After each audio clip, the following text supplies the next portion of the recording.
এটা কেমন মামা?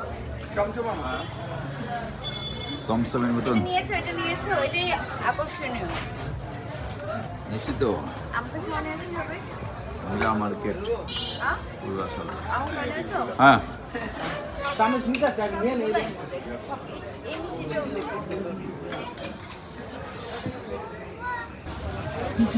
আল্লাহ এটাই বালিশ মিষ্টি বলে? তাই তো আপনার এই মিষ্টির দোকান খুঁজতে খুঁজতে আমার জীবন শেষ। আর জীবন শেষ হলো তো নামটা বালিশ বানালাই ওই দেখি কি বড় কটা দিব টাকাও আমাদের কয়টা কালো আমাদের এত বড় বালিশ মিষ্টি তুমি খাবা? খাবা নাই মে কই 40 করে রাখলে ভাই 40 করে রাখলে নাই ভাই আইতাছে বহ খাওয়া দাওয়া করতে গেছে। হ্যালো এভরিওয়ান, আসসালামু আলাইকুম। শুরুতে বুঝে গেছেন যে আমি কোথায় চলে এসেছি। হঠাৎ করে মনে হচ্ছিল যে 300 ফিট যাব এবং মিষ্টি খাবো গরম গরম। আর 300 ফিটের মিষ্টিগুলো তো অনেক মজা হয়, আপনারা কম বেশি সবাই জানেন। অ্যান্ড সবাই শীতের রাতে 300 ফিটের যে এই গরম গরম মিষ্টি এবং নানা রকম পিঠা খান।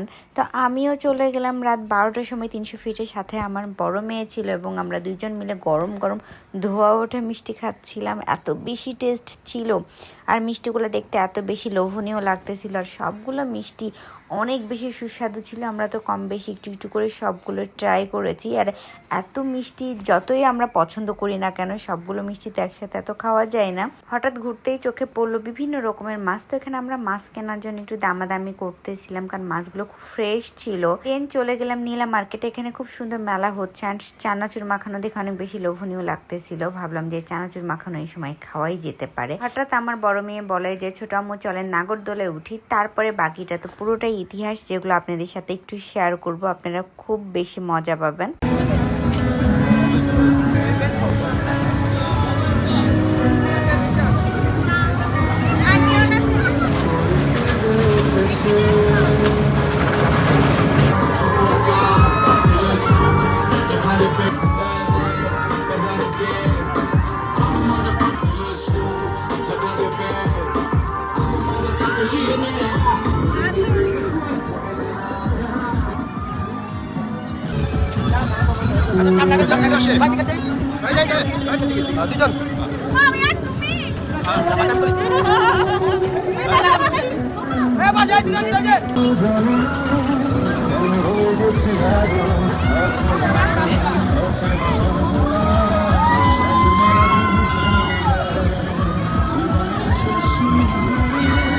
দেখতে পেয়েছেন আমরা কি পরিমাণ মজা করেছি। তারপরে চলে আসলাম হাঁসের মাংস ছিটা রুটি খেতে। তারপরে এই মামাটা এত পরিমাণ প্লেটের মধ্যে মাংস নিয়ে বসছে, আমি তো দেখে ভিডিও না করে পারলাম না।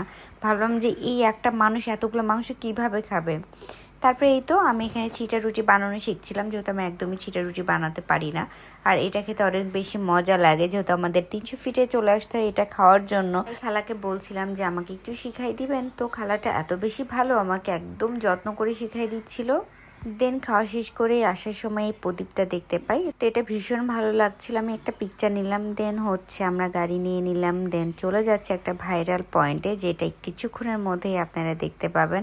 অ্যান্ড আমার ভিডিওটা ভালো লাগলে অবশ্যই লাইক কমেন্ট শেয়ার করতে ভুলবেন না। আর সেই ভাইরাল পয়েন্টে যে 1 সেকেন্ডের ছবি তোলার জন্য প্রায় আধা ঘন্টা থেকে 40 মিনিট আমাদের দাঁড়ায় থাকতে হয়েছে, কারণ একদমই সিরিয়াল পাওয়া যাচ্ছিল না। অনেক মানুষ ছিল এবং তারা ছবি তোলা নিয়ে ব্যস্ত ছিল, আমাদেরকে একদমই জায়গা দিতে ছিল না। তো ফাইনালি আমি একটু ফাঁকা পেয়েছি, আর এই ফাঁকার মধ্যে আমি ভাবলাম যে এখানে একটু ভিডিওটা করে নিই। আর এই জায়গাটা এত বেশি সুন্দর, অসম্ভব সুন্দর। সবাই এই শীতের রাতে ঘুরতে চলে যাবেন এই 300 ফিটে, খুবই ভালো লাগবে আপনাদের কাছে। এবং গরম গরম মিষ্টি খেয়ে আসতে একদমই ভুলবেন না। সবাই ভালো থাকবেন, সুস্থ থাকবেন। ভিডিওটা ভালো লাগলে শেয়ার করবেন, অ্যান্ড আমার জন্য অনেক বেশি করে দোয়া করবেন। And thank you for watching. আল্লাহ হাফেজ।